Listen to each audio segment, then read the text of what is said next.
Today I'm going to be doing our English activity, which is toy making.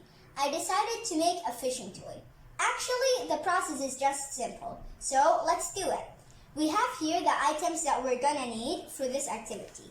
We have a small piece of cloth, a string, a magnet, a stick, a puncher, paper clips, and a printed fish-shaped paper.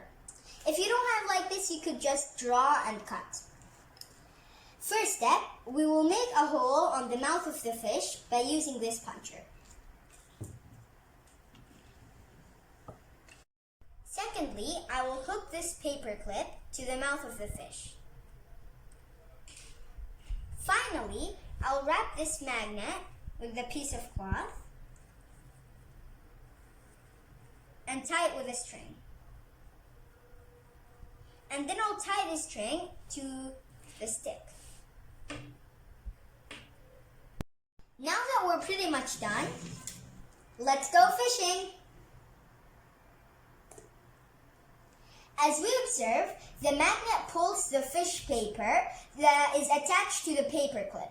The principle behind it, as we have learned from our science lesson, is that magnets have a magnetic field that creates a magnetic force that pulls on other metals, just like this paper clip that is usually made of metals such as iron. That's my handmade toy, guys.